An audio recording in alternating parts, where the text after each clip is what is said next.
We need history more than money. Ladies and gentlemen, we need leaders who are more interested in people than in private ambition. If you're going to transform something, you have to engage it. You cannot change what you avoid. Welcome to Leading Edge Leadership with Dr. Myles Munroe. Discover the leader in you and others. Hi, this is Dr. Myles Munroe, and welcome to a special series on leadership development. Of course, at Bahamas Faith Ministries and Myles Munroe International, we are dedicated to building leaders and training leaders to become an agent of change. I've traveled around the world to many different countries using these principles to inspire people to become better influencers. And for you to become a leader, of course, it's very important for you to know a few basic principles. First of all, you must believe that you were born with the capacity to influence other people and the world. Secondly, you must believe that you possess the potential and the ability to influence the world with your gifts. And thirdly, you must believe that you were created by God and born in this generation because whatever you have, your generation needs. That means you are significant to the world. And today I am very honored and pleased to introduce a wonderful series of teachings that are going to be focusing on developing the leader in you and the leader in other people. I trust that you will enjoy every segment. I encourage you also to make plans to be with us on these special programs. Take notes, get your iPad or your notepad and write down the principles. And I also want to remind you that you can receive all of these different sessions in a special package on leadership development. If you're interested in actually using these for your personal training, the training of your staff, or maybe developing people under your care, then you are free to have access to this wonderful material. And I say that it took me years to develop this material, and I hope that you will benefit from every session. So let's get started as we look at discovering the leader in you and developing the leader in others. Our special program on this station today as we study leadership in depth. Join us right now. The 10 essentials for becoming a leader. The goal of every human being should be to become a leader. But how to become a leader is what's so difficult. People don't know how to do it. And especially those who are from a history of a culture of oppression. It's very difficult. So I want to talk about how to cultivate and develop the leadership power in you, and how to also help others experience that power. Leadership, as we learned in the last few sessions that I did with you, is inherent in every human being. Every human was born to be a leader, but most of them will die as a follower. And that's because they are born in a culture that doesn't allow you to develop or discover your leadership ability. And this is why many of us are still struggling with even believing that that is possible.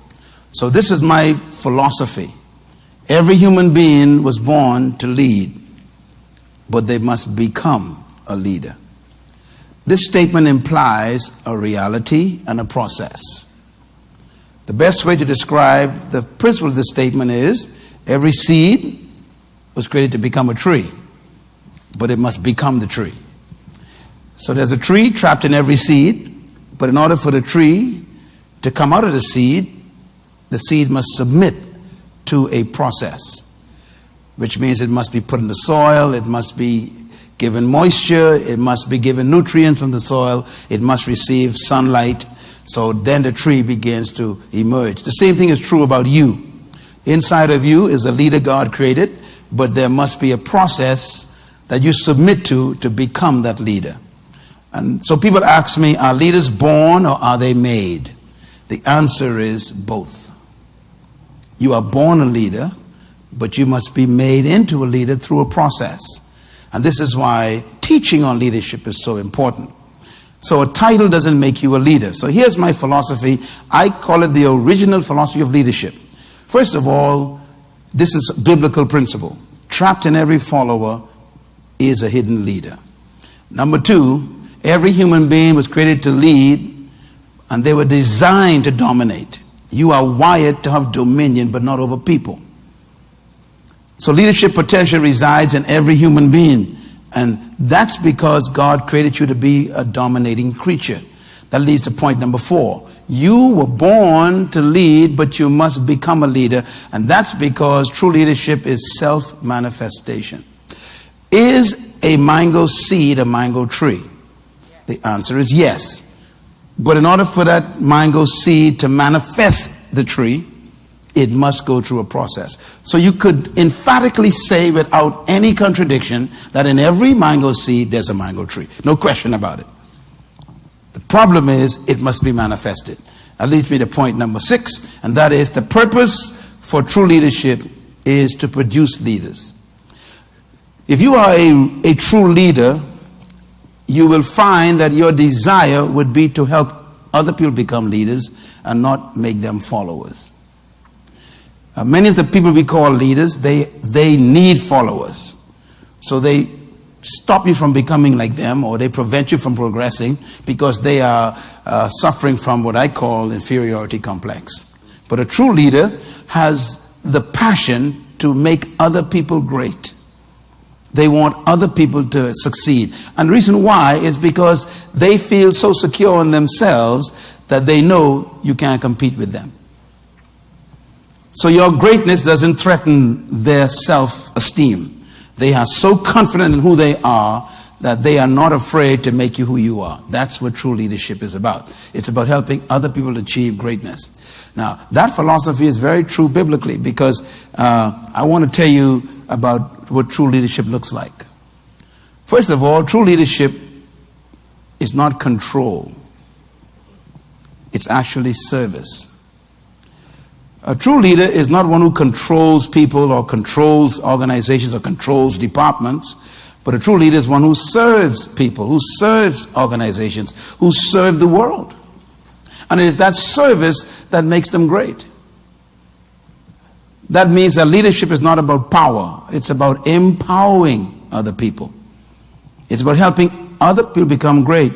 If you are placed in a position of leadership, you will show your success by empowering other people to become them true selves. That leads to point number 3. Leadership is not about manipulation. It's about inspiration. True leaders don't manipulate people, they inspire people. When you cannot inspire people, you must manipulate them.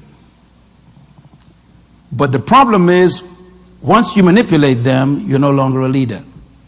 You are suddenly a dictator. So true leaders don't manipulate, they inspire people. That means the point number 4. Leadership, therefore, is not about controlling people, it's about finding purpose for your life. Leaders are so consumed by pursuing the purpose for which they were born that they have no time to oppress people. Leaders are generated by a sense of purpose, not a sense of making people subjected to them. So leadership really is about purpose more than it is about people. And we'll explain in a minute how that works. And number 5, leadership is about becoming more than doing. A lot of people believe that leadership is about a lot of activity, you know. But leadership has more to do with discovering who you are and then deciding to become it. It's like a seed discovering, I am a tree. And then they spend the rest of their lives becoming that tree. Leadership, therefore, has more to do with self-discovery and then self-release. So leaders are always in competition with themselves. They know who they really are, and they will never rest until they become it. So a leader is someone who sees their end and then decide to pursue it at all costs, even at the risk of being misunderstood, of being rejected, being criticized. That's why true leaders can handle high criticism. They're not pressured by popularity. They're more concerned about being true to themselves than being true to people. And this is why it's hard to find true leaders, because many people who claim to be leaders, they have no conviction about themselves. And this is why it's tough to really help people become leaders. They are trained not to trust themselves. I went through this myself, and I'll show you some of the process that I went through in my own life. Okay, here's my definition of leadership, one that I have crafted over the last 40 years, and it took me 40 years to write this one sentence. What is leadership? Definition.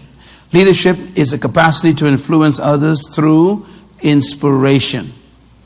That inspiration is generated by a passion, which is motivated by a vision, birthed by a conviction, produced by a purpose. Long sentence, every word is important. I'm going to read it again. What is leadership? Leadership is the capacity to influence other people through what? Inspiration. Generated by what? A passion. Motivated by what? A vision. Produced and birthed by what? A conviction. And the conviction comes from what? Your sense of purpose. So leaders have all of these qualities in their lives. Each one of these words are important because they describe a certain attribute of leadership that has to be present for a person to be defined as a leader. I have read literally over 200 books on leadership myself, and still reading them. Every month I buy a new book or so on leadership. And I discovered in all the definitions that no book satisfied my definition, so I created my own. And now they're quoting me. Why was I not satisfied? Because I couldn't find a definition that was comprehensive enough to include all the unique qualities that I discovered when I studied great leaders like Jesus Christ, or Moses, or Paul the Apostle, or some of our modern day leaders like Martin Luther King Jr., or Mahatma Gandhi, people who like Mother Teresa, Corrie ten Boom, people who impacted their generation. They all had these qualities. And you cannot become a leader fully until you encompass all of these qualities. So here's my recommendation. If you want to become an effective generational leader, you have to turn this sentence upside down. And you start from the bottom. Here's why. Because a true leader never tries to be a leader. Leadership is a result of a process. And it starts at the bottom. And this is why when people decide, I'm going to be a leader, they never become a leader. Because the average reality is that a true leader doesn't even know when they become a leader. People have to tell them. Here's why. You start from the bottom. First, they discover a sense of purpose. Purpose is discovering an original reason for your birth. You begin to discover that I was not a mistake. I'm not a biological mishap. Now, this has to happen to you personally. There has to be a point somewhere in your life where you got a revelation that I was born to do something important. You will never become a leader until that happens to you somewhere along the line in your life. There's got to be an encounter with yourself and with your Creator, which defines that you were born for a purpose. There was an intent for your birth. When a person discovers that, then the second experience kicks in, and that is conviction. Everybody say conviction. All true leaders have conviction. What is conviction? Write it down. Conviction is a belief in your significance. Now, what does that mean? When you discover your purpose, you automatically discover that you are important to the world. I know that sounds almost unimaginable for you. Now, I bought you, and by the way, I need my Chinese books back, okay? But I bought you this book for a reason. The largest country in the world is China, 1.3 billion people. They are the most powerful economy and emerging nation in the world. And I was born in Bain Town in a wooden house in this island. And my books are one of the best-selling books in China. Now, could a Bahamian be that important? Let me try it another way. Most of you doing business with China, you import from China. I export to China. You can get that afterwards. Can a person become so important that the most powerful economy in the world imports their product? Now, I must warn you about number 2, though. When you encounter number 2, it is a spiritual experience. And this is the point of a leader's life where they argue with God. All of them argue with God, including Jesus. There's this experience you go through. I don't know if Pastor Dave went through that yet, but there's an experience you will go through, Dave, where you suddenly realize, I am important to the world. I have something they need. And that's hard to accept because you're going to have to believe in your own importance. And you've been conditioned to believe you are not important. My culture taught me that I must not speak of myself too much. And that I must not be proud. I must not be so self-confident. And our culture gravitates against the idea that I am special. And they call it selfishness. So psychologically, deep in your mind, you are conditioned not to believe you are significant. As a matter of fact, to prove it, you are so busy trying to fit in, you never stand out. We are driven to be accepted instead of being exceptional. And you're battling this because this is our culture.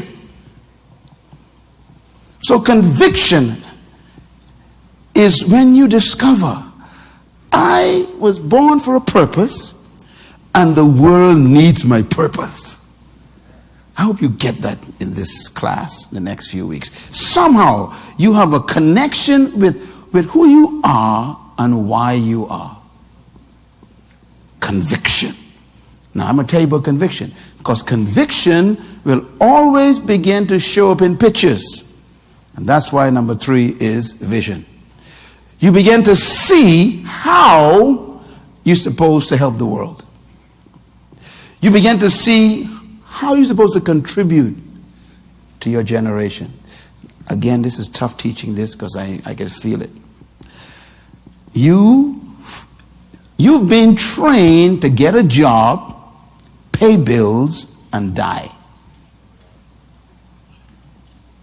That's it. And that's what you're living for. You're living to go to a job, pay some bills, and then die. That's about the life of a human today.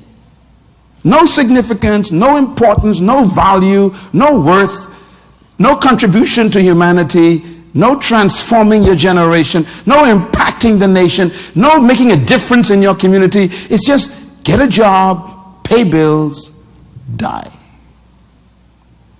What a tragic human reality.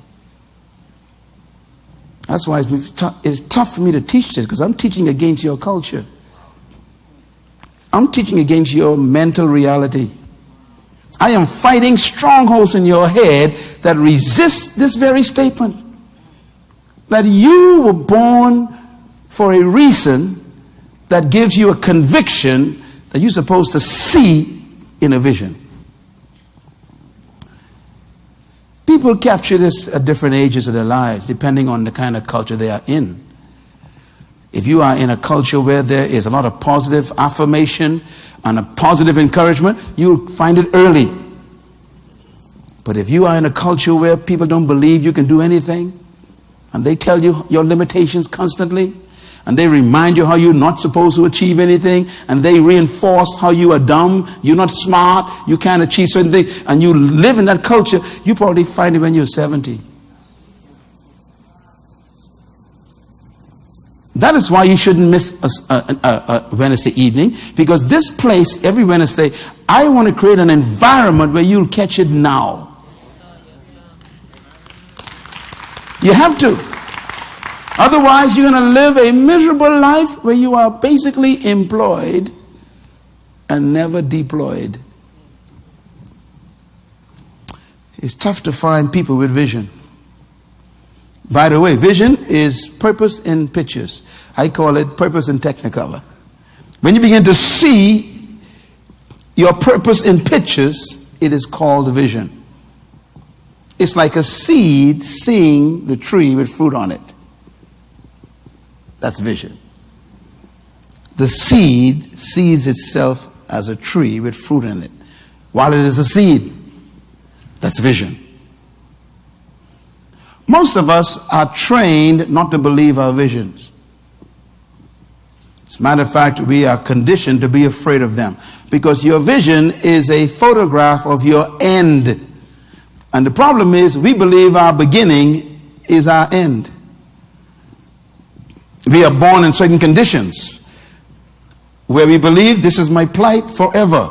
I have come to tell you that the end of a thing is greater than its beginning.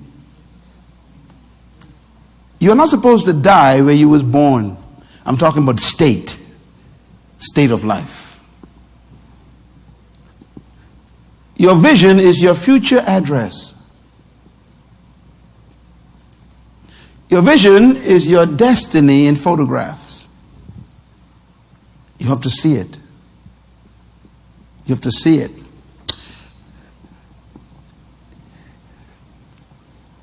Martin Luther King Jr. He's in this list right here. I have a dream.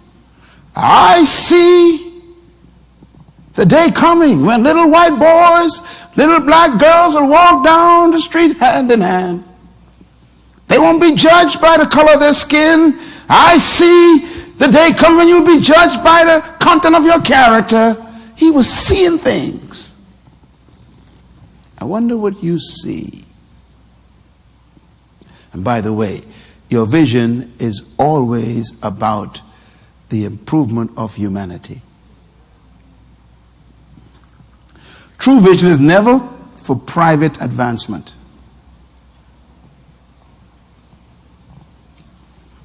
True vision is always defined by the ability to improve other people's lives. All true vision is about improving other people. So if you have a vision of a big house, I see a big house. That's not vision, that's ambition. Matter of fact, it's called private ambition. That's not a vision. True vision is always about people. I have a dream. I see the day coming when little boys, little girls, he saw other people achieving greatness.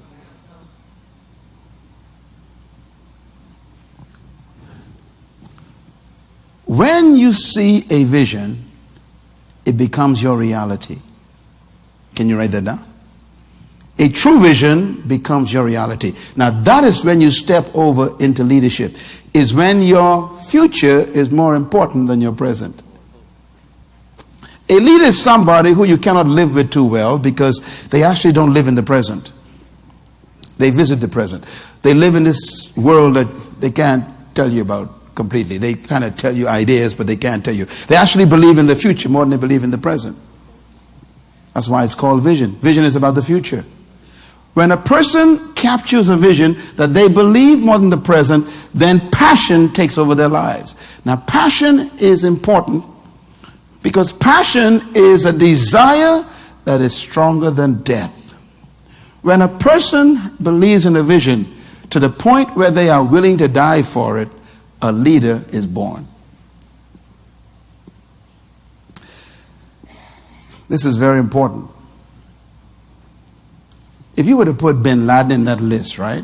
What would be the problem in that list with bin Laden? Can you tell me? Let's look at the list. We got purpose, conviction, vision, passion. Okay. Bin Laden had what? Purpose. He believed that he was born to, whatever, in Islam. He had what? Conviction. He believed in it so much that he thought he was important. He had what? Vision. He saw a vision of a country, Saudi Arabia, where he was born, without American influence. Only Islamic influence. That was his vision. He saw a country with pure Islam. But he had what? Passion. He was willing to what? Die. So what's the problem in that list with him? is number 3, isn't it? His vision was not to help people, but to kill them. So if your vision is to destroy human life, it cannot be a divine vision from God. See, this list helps you identify where you are too. Is your vision to have a big house and a nice car and $1 million in the bank? Then that's not a true vision. That's ambition. Because that don't help nobody except you. So true vision is about improving other people's lives, making them better, teaching them to become great, improving them. So if your business is not to improve other people's lives, it's not a business from God.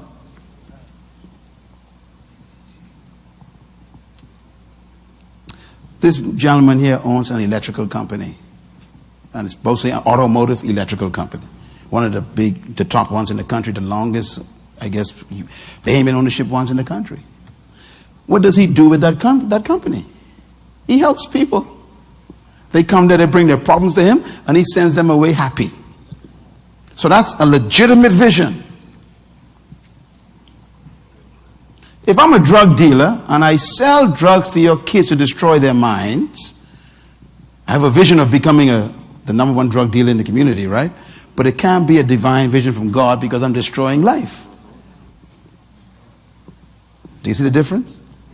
So always remember that true vision protects human life, preserves it, promotes it, and advances it.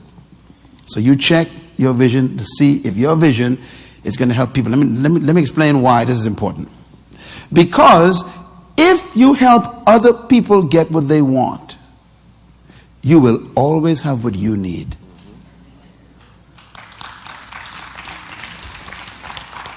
And this is why giving is more important than receiving. That leads me to number 5. Passion produces inspiration. Now, people are inspired by your passion, not by your preaching. People are inspired by your passion, not by your shouting. What is passion? A willingness to die for what you believe. People are inspired when they meet someone who believes in something so deeply that they are willing to die for it. This is why, this is the negative example, this is why many terrorists, young people, were willing to obey bin Laden. Because they say, he's willing to die for it. He's willing to live in the mountains and the caves. This man must be really someone who believes in this. I'm believing this too. So they strap bombs on their bodies and do exactly what he told them to do. Well, here's a positive one. Jesus Christ. His first statement to his disciples was, they are going to arrest me and they are going to kill me. In other words, my belief is so strong, I'm willing to die for what I believe because I want to save mankind. The disciples were willing to die after that because he was willing to die. Never ask a person to believe in something you ain't willing to die for. Dr. Monroe, I want to open up a business. I got a vision to open a business. Okay, that's fine. Good. So what are you putting into it first? You want to borrow my money? What are you putting in it first? Well, I need $5,000. Okay. So what are you selling out of your house first? In other words, if you ain't willing to invest in it, why am I going to be giving you stuff? Passion. Everybody say passion. Passion inspires people. Inspiration is when you generate meaning in other people's lives. When you give them meaning for their lives by your passion. They begin to feel that they are doing something important if they join you because it's important to you too. When you give people meaning, they will give you their authority. That leads me to point number 6. It's called influence. When people submit their influence to you, it is literally them giving you their authority, which comes along with their resources, which includes their time, their talent, and maybe even their money. That comes from influence. Influence is an act of the influenced, not the influencer. For example, Jesus told the disciples, follow me. Now, follow is an invitation, which means that they had to make the decision to actually do it. He didn't force them to come. He just said, follow me and I'll make you leaders of men. So they had to actually decide to follow him. Influence is when people are so impacted by your conviction of character that they are willing to surrender their authority to your cause. That's called following. When people are influenced by you, then they call you a leader. So leaders are made by the people. You don't collect people to become a leader. You suddenly realize that people are following you, that's all. You are so busy pursuing, number one, purpose, that people are impressed by your passion, and therefore they become inspired by your dedication to your cause. You influence them to believe in it so much that they follow you. You turn around and say, what are you doing? And you realize that people are believing in you. So true leaders never seek followers. Followers are attracted to true leaders. I didn't try to find anybody in this church to follow me. I really didn't. And you know that. Some of you have been here for a long time, believing in this vision and my passion and my desire to fulfill the vision of training people to become great leaders. And that's why you come here, because you want to join me in that cause. You yourself want to become great, obviously. But that's a good passion. And I wonder, wow, where did they come from? True leaders don't seek followers.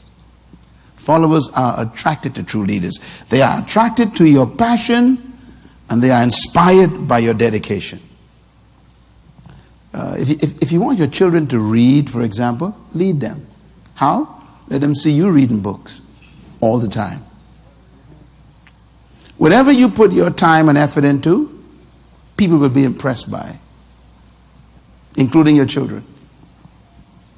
So you tell your children, don't watch TV, and then they see you passionately at TV every day for 5 hours watching movies, and they're like, you telling me not to watch it? How come you watched it all this time? And they're confused. Whatever you put your time into is what people believe is important to you.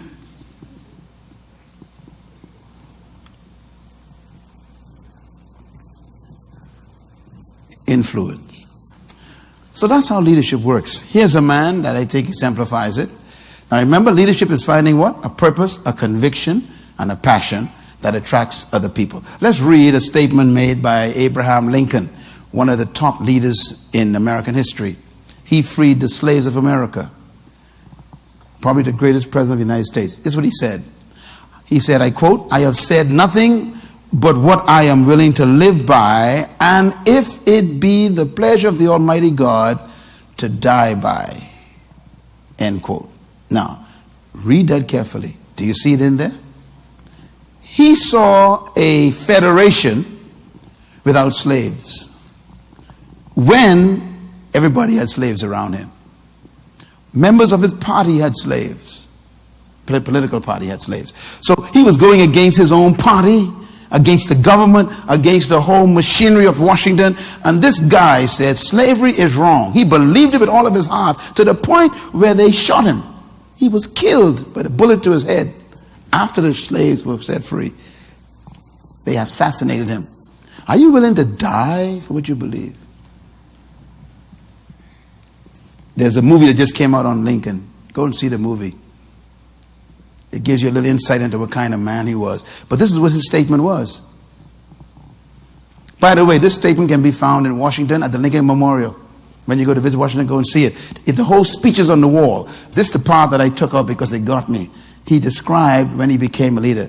This was the moment he became a leader right here. When he said this, I have said nothing but what I am willing to what? Live by. And if so be the mighty God's will for me to die by.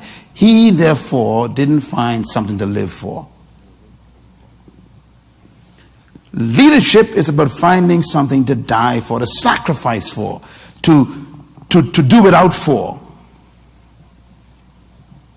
Let me tell you something about I want you to understand leadership, okay? Leadership is designed in such a way that it will test whether you believe it. And this is why all true leaders have to go through hell before they experience heaven. You will never become a multi-millionaire until you're being bankrupt at least twice. Check all of them. They have a story. Because life doesn't allow you to just go to the top. You got to swim to the top against the current.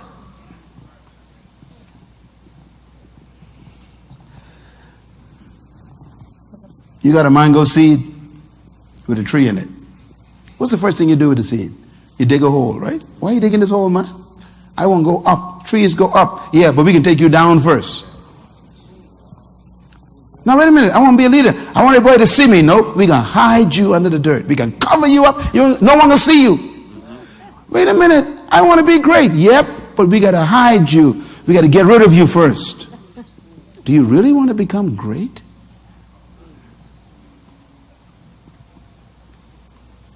He found something to die for.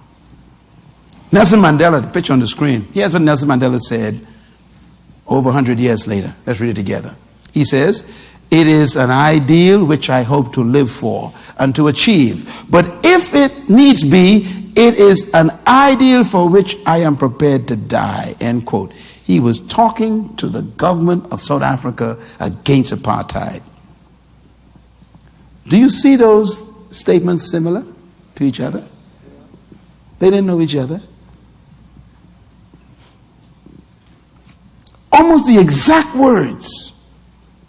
They didn't know each other. I remember the day when I said that. I said something similar. I didn't know about these at that time. When I was the subject of great criticism in this country, they were about to mutilate me and the visionaries. They told me everything except the kitchen sink. And you know what? I believed in what I was doing so much, I remember telling my mother and daddy, I don't care if they kill me. I believe in what I'm doing. You know why most people don't succeed in life? They ain't willing to die for what they're living for. Look at that statement. I am prepared to die. Now here's why that's so important. If someone is prepared to die, they're already dead. Am I right? In their minds. So you cannot threaten them with death. That's why they become a problem.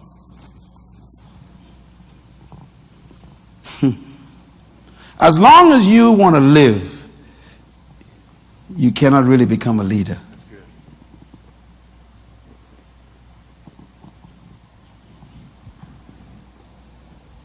If you are willing to go through the test of losing everything, being misunderstood, being abused, being talked about, being criticized, being demeaned, becoming the subject of castigation.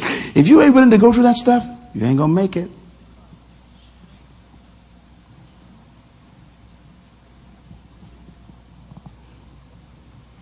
It seemed to me that every dream becomes a nightmare before it becomes a reality. Can I say it again? Every dream seemed to become a nightmare before it becomes reality. You got to go through this burial, this point of death, this point of no return, and then you return. Are you willing to become what you were born to do and be? This is leadership. So here's my philosophy as a result of this. Number one, true leadership is not finding something to live for. It's finding something to die for. Write that down. I want you to think about this for the next 3 weeks. Think about your life. Look in the mirror. Spend some time alone. Study your own life. Study your passions. Study your dreams. Study the desires you have in your heart to help humanity. Put it on paper. Look at it and say, am I willing to die for this? I am threatened every day on all sides by so many different things. And by some people. But it's too late for me. I am sold on what I'm doing. I'm willing to lose in order to win. You want to be a great woman, a great man. You want to be a leader as a young man. You got to buy into this, that I have to find something that I'm willing to sacrifice everything for. That leads to point number 2. True leadership is finding a human cause worth sacrificing yourself for. And sacrificing may mean doing without for a long time, cutting back on things in order for you to fulfill the vision in your heart, losing friends, cutting back on eating out, driving an old car a little longer for the sake of your dream. This is sacrificing as a leader. Going to prison, and that prison might be a job that you don't want for a while, but you need to keep it to get some money to keep going toward your dream. Leaders are willing to go to prison and be there for a while, like Joseph, and then emerge as prime minister, because he believed in what he was convinced about. He saw something. He saw a vision of himself on the throne. You know, once you see your vision of the future, the present discomfort becomes meaningful. You also know that it's temporary. So you never panic under pressure if you have a purpose and a vision. You outlast the pressure. The only thing that is permanent in your life is your purpose for which you was born. Everything else is temporary. And what is purpose? Vision in pictures. So you never quit under pressure if you know that where you are is not what you saw. Am I making sense? This is important. Sometimes we become so discouraged by where we are, we think that that's a permanent address. But the good news is your vision should always be the thing that guides you, because it makes you patient under pressure. There's a quote about Jesus Christ that says this: for the joy that was set before him, he could endure the shame, the cross, and the pain. Why? Because of the joy that he could see before him. He saw a vision of the future that gave the pain meaning. Some of you are going through a tough time right now, and maybe God sent me just to tell you, hang on just a little bit longer. This is a part of the seed bursting through the soil, fighting the pressure of the soil, making its way up to sunlight.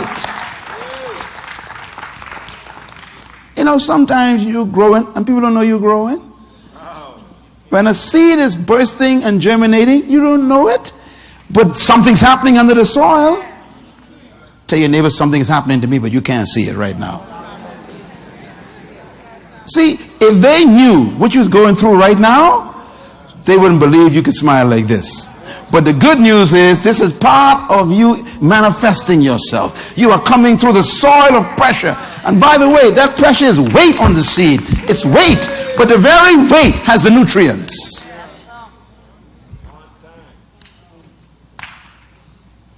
That's where you get your nutrients from. That leads to point number 3. Read this and write it down. True leadership is discovering the problem you were born to solve. Now, I know this may be kind of difficult. You know, one day I'm going to do a whole course on this, because people have difficulty with this concept. But everybody was born to solve a problem. Now, don't get me wrong. You know, problems are simply needs that need to be met. So you were born to meet a certain need in humanity's needs. You were born to serve a certain purpose in humanity. You were born to do something that we need done. You are not here just to breathe oxygen, eat food, and die. There's something that you're supposed to deliver to us that we need. What we got to do is help you find it and then refine it and give you the freedom to serve it. Again, this is part of leadership. Moses was born to solve the problem of oppression for Israel. Yes? Joshua was born to settle the people in the land. That's all. Get them into Jordan, or across Jordan, and settle them in the land. David was born to establish the city and the center of worship, Jerusalem. Yeru means city, Salam means peace. That was his job. So he had to subdue all the enemies so Israel could have a headquarters in peace. And that's what David did. Then he died. So if you study everybody, there was a problem that they came to solve. You can identify the problem. Your value is in the problems you solve.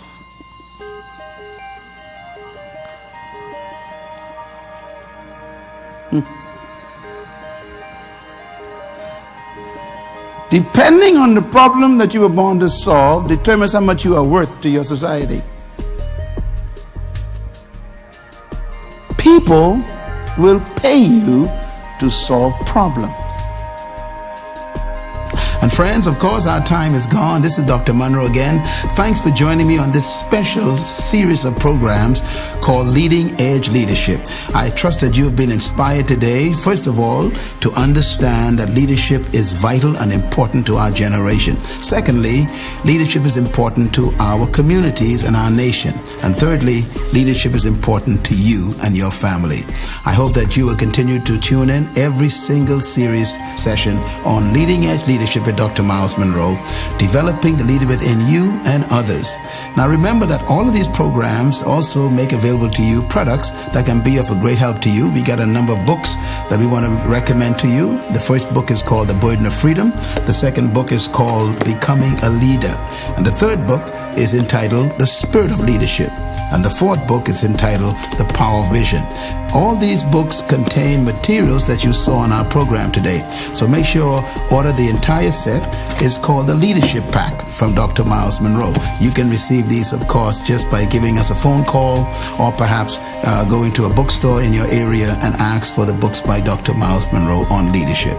May God continue to bless you. Thanks so much for joining us today. And remember, you were born to be a leader, but you must become a leader through a process. So don't die a follower, and I will see you at the top.